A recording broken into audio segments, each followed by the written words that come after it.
നമുക്ക് ഇസ്രായേലിനെ പരാമർശിച്ചുകൊണ്ട് ചില കാര്യങ്ങൾ ചിന്തിക്കാമെന്നാണ്. ഇസ്രായേലെന്ന് കേൾക്കുമ്പോൾ തന്നെ ചിലർക്ക് അതൃപ്തിയും ചിലർക്ക് അതിനോടൊരു ആനുകൂല്യവും കാണാൻ കഴിയുന്നു. ഇസ്രായേൽ ഇപ്പോൾ വർഷങ്ങളായി തീവ്രവാദത്തിനെതിരായിട്ടുള്ള ഒരു യുദ്ധത്തിലാണ്. തീവ്രവാദം എന്നുള്ള ആ വിഷയം ലോകത്തിൻ്റെ സമാധാനം കെടുത്തിക്കൊണ്ടിരിക്കുന്ന ഒരു പ്രസ്ഥാനമാണ്. തെളിവില്ലാത്ത ആശയങ്ങളുടെ പേരിൽ, വ്യക്തമായ പ്രതിഫലമില്ലാത്ത പ്രത്യാശയുടെ പേരിൽ മനുഷ്യരെ കൊന്നൊടുക്കുന്ന ഒരു രീതി, അത് ദൈവത്തിന് ബലിയർപ്പിക്കുകയാണ് എന്നുള്ളതാണ് അവരുടെ വിചാരം. ഇസ്ലാമിക തീവ്രവാദികൾ തീവ്രവാദം എന്ന വാക്കിൻ്റെ അർത്ഥം എന്താണെന്ന് പോലും മനസ്സിലാക്കാതെയാണ് തീവ്രവാദത്തിന് വേണ്ടി പോരാടുന്നത്. ഏറ്റവും തെളിവുള്ളതും അടിസ്ഥാനവുമായ ഒരു ആശയം, മനുഷ്യന് പ്രയോജനപ്രദമായ ഒരു ആശയത്തിന് വേണ്ടി ചെയ്യുന്ന യുദ്ധമാകണം തീവ്രവാദം. ലോകത്തിൽ തീവ്രവാദത്തിന് യോഗ്യമായിരിക്കുന്ന ഒരേ ഒരു ആശയം മാത്രമേ ഉള്ളൂ. അത് യേശുക്രിസ്തു ദൈവത്തിൻ്റെ പുത്രനാണെന്നുള്ള ആശയമാണ്. ഈ ലോകം അംഗീകരിക്കുന്നില്ല. ഈ ലോക ജനതയെ ഇത് അംഗീകരിപ്പിക്കുവാൻ വേണ്ടി യാതൊരു തീവ്ര ശ്രമങ്ങളും ഇവിടെ നടക്കുന്നില്ല. അത് അറിയേണ്ട സമയത്ത് ആളുകൾ അറിഞ്ഞുകൊള്ളും എന്നുള്ളതാണ് അതിൻ്റെ ലക്ഷ്യം. ഇവിടെ നിലവിലിരിക്കുന്ന തീവ്രവാദം മനുഷ്യന് ഈ ആയുസ്സിലും വരുന്ന ആയുസ്സിലും പ്രയോജനം തരാൻ പറ്റാത്ത ആശയങ്ങളുടെ പേരിലാണ്. അതുകൊണ്ട് തന്നെയാണ് അതിന് എതിരായി അനേക ശത്രുക്കൾ ഉണ്ടായിരിക്കുന്നത്. തീവ്രവാദത്തിൻ്റെ ഏറ്റവും വലിയ ശത്രുക്കളാണ് ഇസ്രായേൽ, അമേരിക്ക, നമ്മുടെ ഇന്ത്യ. അപ്പം അതിൽ തീവ്രവാദികളെ അനുകൂലിക്കുന്ന ആളുകളുണ്ട്. അത് അജ്ഞതയുടെ പേരിലാണ്. തീവ്രവാദികളുടെ മുഖ്യ ലക്ഷ്യം ഇസ്രായേലിനെ നശിപ്പിക്കുക എന്നുള്ളതാണ്. ഇസ്രായേലിനോട് അനുകമ്പയുള്ളവരുണ്ട്, ഇസ്രായേലിനോട് വൈരാഗ്യമുള്ളവരുണ്ട്. രണ്ട് ചേരിയിലാണ്. ഏത് കാര്യത്തിലും രണ്ട് ചേരി ഉണ്ടാകും. നമ്മൾ ഇസ്രായേലിനെ കുറിച്ചുള്ള ആദ്യ പാഠങ്ങളിലേക്ക് തിരിയുമ്പോൾ, മിസ്രയീമിൻ്റെ അടിമയിൽ നിന്നും മോശയും അഹ്റോനും ഇസ്രായേലിനെ മരുഭൂമിയിൽ കടത്തിക്കൊണ്ടുപോയി. മോവാബ് മരുഭൂമിയിൽ അവരെത്തിയപ്പോൾ മോവാബ് രാജാവായ ബാലാക്ക് ഇസ്രായേലിനെ കുറിച്ച് അതിനു മുൻപേ ചരിത്രങ്ങൾ പലതും കേട്ടുകഴിഞ്ഞു. ഫറവോന്റെ രാജ്യത്ത് ചെയ്ത അത്ഭുതങ്ങൾ, അടയാളങ്ങളല്ല. അതുകൊണ്ട് ഇസ്രായേലിനോടൊരു യുദ്ധം ചെയ്ത് അവരെ ജയിക്കാൻ ഈ രാജാവിന് സാധ്യമല്ല എന്നുണ്ട്. ബാലാക്ക് ബിലെയാമെന്ന ഒരു പ്രവാചകനെ കൂട്ടുപിടിച്ച് ഇസ്രായേലിനെ രാകുവാനും ശപിക്കുവാനും തീരുമാനിച്ചു. അങ്ങനെ ബിലെയാം ഇസ്രായേലിനെ ശപിക്കുവാൻ പോകുമ്പോൾ ബിലെയാം പറയുന്ന വാക്കെന്താണ് നമുക്കൊന്ന് നോക്കാം. സംഖ്യാപുസ്തകം 23:8 ബിലെയാം ശപിക്കുന്നതിന് പകരം പറയുന്ന കാര്യം, ദൈവം ശപിക്കാത്തവനെ ഞാൻ എങ്ങനെ ശപിക്കും? യഹോവ പ്രാകാത്തവനെ ഞാൻ എങ്ങനെ പ്രാകും? ശിലാഗ്രഹങ്ങളിൽ നിന്ന് ഞാൻ അവനെ കാണുന്നു, ഗിരികളിൽ നിന്ന് ഞാൻ അവനെ ദർശിക്കുന്നു. ഇതാ തനിച്ചു പാർക്കുന്ന ഒരു ജനം, ജാതികളുടെ കൂട്ടത്തിൽ എണ്ണപ്പെടുന്നതുമില്ല. യാക്കോബിന്റെ ധൂളിയെ ആർക്ക് എണ്ണാം? അവിടെ ഇസ്രായേലിനെ ശപിക്കുന്നതിന് പകരം ഇസ്രായേലിനെ ഇവിടെ അനുഗ്രഹത്തിന്റെ സംബോധനകളാണ് ചെയ്യുന്നത്. അപ്പോൾ ഇസ്രായേലിനെ നിശേഷം നശിപ്പിക്കുക എന്നുള്ള ഒരു ആശയം അന്ന് മുതലേ ലോകത്തിന് കൈമാറിക്കൊണ്ടിരിക്കുന്ന ഒരു വസ്തുതയാണ്. നമ്മൾ 83-ാം സങ്കീർത്തനത്തിൽ ഒരു വാക്യം നമുക്ക് നോക്കാം. 83-ാം സങ്കീർത്തനം 4-ാം വാക്യം, വരുവിൻ, ഇസ്രായേൽ ഒരു ജാതിയായിരിക്കാതെ വണ്ണം നാം അവരെ മുടിച്ചു കളക.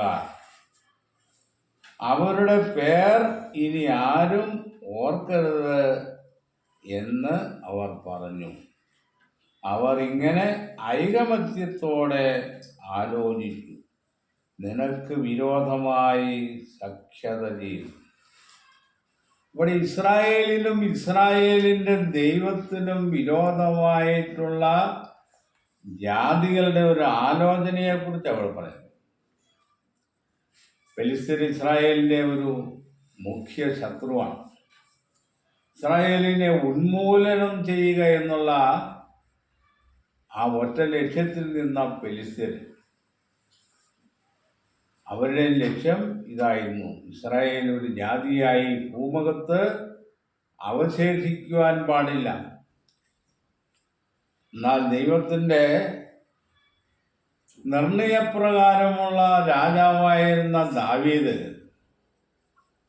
ഫെലിസ്ത്യരെ ജയിക്കുകയും ഇസ്രായേലിന് വിജയം നൽകുകയും ചെയ്തു എന്നാണ്. എന്തുകൊണ്ടാണ് ഇസ്രായേലിനെ ഇങ്ങനെ ആദ്യം മുതൽ ഇപ്പോഴും നിലനിർത്തിയിരിക്കുന്നത്? അതിൻ്റെ പിന്നിൽ ആർക്ക് എന്ത് ഉദ്ദേശമാണ് എന്നുള്ള കാര്യം മനസ്സിലാക്കുന്നതിൽ ലോകത്തിന് തെറ്റുപറ്റിയിരിക്കുന്നു. ലോക നേതാക്കന്മാർക്ക് തെറ്റുപറ്റിയിരിക്കുന്നു. വിശേഷിച്ചും അറബ് രാജ്യങ്ങൾക്ക് ഇസ്രായേലിനെ കുറിച്ചുള്ള അറിവ് വളരെ സങ്കുചിതമായിരിക്കുന്നതാണ്. ഇസ്രായേൽ എന്ന് പറയുന്ന പ്രത്യേക ജനവിഭാഗം, അതൊരു പ്രത്യേക ജനത്തെ പ്രപഞ്ചത്തിൻ്റെ സൃഷ്ടാവായിരിക്കുന്ന ദൈവം ചില പ്രത്യേക കാര്യങ്ങൾക്ക് വേണ്ടി തിരഞ്ഞെടുത്തു എന്നേ ഉള്ളൂ. അതല്ലാതെ മറ്റു മനുഷ്യരെ പോലെ അവർ മനുഷ്യരല്ലാത്തത് കൊണ്ട് അല്ല. ചില കാര്യങ്ങൾക്ക് വേണ്ടി തിരഞ്ഞെടുത്തു. അത് മറ്റുള്ളവരുടെ പ്രയോജനത്തിന് വേണ്ടിയിട്ടാണെന്ന് മനസ്സിലാക്കുന്നത് വഴി ഇസ്രായേലിനോടുള്ള വൈരാഗ്യം ആളുകൾക്ക് തനിയെ ഇല്ലാതെയാകും. അപ്പൊ ദൈവത്തിൻ്റെ ഉദ്ദേശം എന്താണ്? ഇസ്രായേലിൽ കൂടെ ലോകത്തിന് ഒരനുഗ്രഹം വരുമെന്ന് അബ്രഹാം പിതാവിൽ കൂടെ ദൈവം മുൻകൂട്ടി പറഞ്ഞത്. അപ്പൊ ജഡപ്രകാരമുള്ള ഇസ്രായേൽ ഈ അനുഗ്രഹത്തിൻ്റെ ഒരു ഭാഗമായി തീരുന്നു എന്നുള്ളതാണ്. അറബികളെ സംബന്ധിച്ചിടത്തോളം അബ്രഹാമിൻ്റെ വാക്തത്വ സന്തതിയാണ് അവരെന്നാ പറയുന്നത്. അബ്രഹാമിന് 2 ഭാര്യമാരുണ്ടായിരുന്നു. ഒന്ന് ഹാഗാറ് അടിമകളെ പ്രസവിക്കുന്നു എന്നാണ് ഗലാത്യ ലേഖനത്തിൽ പറഞ്ഞത്. സാറ സ്വതന്ത്രയാകുന്നു. സാറായിൽ കൂടെയാണ് ഇസാക്ക് ജനിച്ചത്. ഇസാക്ക് വഴിയാണ് ലോകത്തിൻ്റെ അനുഗ്രഹം വരുന്നതെന്ന് ഗലാത്യ ലേഖനത്തിൽ പറയുന്നു. അപ്പോൾ ബൈബിളിനെയും ബൈബിളിലെ ആശയങ്ങളെയും ധിക്കരിച്ചുകൊണ്ട് ഖുറാന്റെയും അതിൻ്റെ ആശയങ്ങളെയും ഉയർത്തിപ്പിടിക്കും തെളിവില്ലാത്ത ആശയങ്ങളിൽ നിന്നുകൊണ്ട് ഇസ്രായേലിനെ തകർക്കുന്നതിന് വേണ്ടി ഇറങ്ങി പുറപ്പെട്ടിരിക്കുന്ന രാജ്യങ്ങളുടെ മേൽ യഹോവയുടെ ന്യായവിധി നടത്തുവാനുള്ള സമയം ആയിരിക്കുന്നുവെന്ന്. തീവ്രവാദം ഉന്മൂലനം ചെയ്യുക എന്നുള്ള ലക്ഷ്യമാണ് യേശുക്രിസ്തുവിൻ്റെ രണ്ടാം വരവിൻ്റെ ഒരു പ്രകടമായ അടയാളം. എന്ന് പറഞ്ഞാൽ തിന്മയെ നിശേഷം നശിപ്പിക്കുക എന്നുള്ളതാണ്. തിന്മയെ നശിപ്പിക്കുന്നതിന് വേണ്ടി ദൈവം തെരഞ്ഞെടുത്തിരിക്കുന്ന ഒരു ജനമായി ഇസ്രായേൽ ഇന്ന് ഭൂമുഖത്ത് നിലകൊള്ളുകയാണ്. ഇസ്രായേലിനുള്ള വിശേഷത അവർ ബഹുദൈവ വിശ്വാസികളല്ല, അവർ ഏകദൈവ വിശ്വാസികളാണ് എന്നുള്ളതാണ്. ക്രൈസ്തവരെ സംബന്ധിച്ച് ബഹുദൈവ വിശ്വാസികളാണ് അവർ. ഇസ്രായേൽ ഏകദൈവ വിശ്വാസികൾ. യഹോവയാണ് അവരുടെ ദൈവം. ന്യായപ്രമാണങ്ങളിലും പ്രവാചകങ്ങളിലും സങ്കീർത്തനങ്ങളിലും ഇസ്രായേലിനെ ഉദ്ധരിക്കാതെ ഒരു ഭാഗവുമില്ല. അത് ലോകം മനസ്സിലാക്കേണ്ട സമയം അടുത്തുകൊണ്ടിരിക്കുകയാണ്. അപ്പോൾ യേശുക്രിസ്തുവിൻ്റെ രണ്ടാം വരവിൻ്റെ ആദ്യഘട്ടത്തിൽ തന്നെ പിശാചിനെ ബന്ധനം ചെയ്യുമെന്നാണ് പറഞ്ഞത്. ഈ തീവ്രവാദമുള്ളത് എന്നുള്ളത് പിശാചിൻ്റെ ആശയമാണ്. വെളിപ്പാട് പുസ്തകം 20-ാം അധ്യായത്തിൽ അതിനെ കുറിച്ച് പറഞ്ഞു. പിശാചിനെ ചങ്ങലയിട്ട് 1000 ആണ്ടേക്ക് ബന്ധിക്കും. പിശാചിൻ്റെ പ്രവർത്തനങ്ങളെ ബന്ധിക്കുമെന്ന് അതിൻ്റെ അർത്ഥം. തിന്മയാണ് പിശാചിൻ്റെ ആയുധം. മനുഷ്യനെ വീഴിക്കുവാനും കൊല്ലുവാനും പിശാച് ഉപയോഗിക്കുന്ന ആയുധം തിന്മ പ്രചരിപ്പിക്കുക, അത് പ്രവർത്തിക്കുക എന്നുള്ളതാണ്. അതിനായിട്ട് പിശാച് തിരഞ്ഞെടുത്തിരിക്കുന്ന വഴിയാണ് ഈ ആളുകളെ കൊല്ലുന്ന തീവ്രവാദം. അതിനെ നശിപ്പിക്കുക എന്നുള്ള ലക്ഷ്യമാണ് യേശുക്രിസ്തുവിൻ്റെ വരവിൻ്റെ ഒന്നാമത്തെ അടയാളം. അതിനിന്ന് ലോകം ഒരുങ്ങിക്കൊണ്ടിരിക്കുകയാണ്. കഴിഞ്ഞ ദിവസവും ഇറാൻ ഇസ്രായേലിനെ ഇവിടുന്ന് തുടച്ച് മാറ്റുന്നത് വരെ ഞങ്ങൾക്ക് വിശ്രമമില്ലെന്നാണ് പറയുന്നത്. ഇസ്രായേലിനെ തുടയ്ക്കാൻ പോയിട്ട് ഇസ്രായേലിനെ ഒരു പരിധിയിൽ കൂടി കവിഞ്ഞ് ആക്രമിക്കാൻ ലോകത്തിൽ ഒരു സാമ്രാജ്യ ശക്തികൾക്കും സാധ്യമല്ല.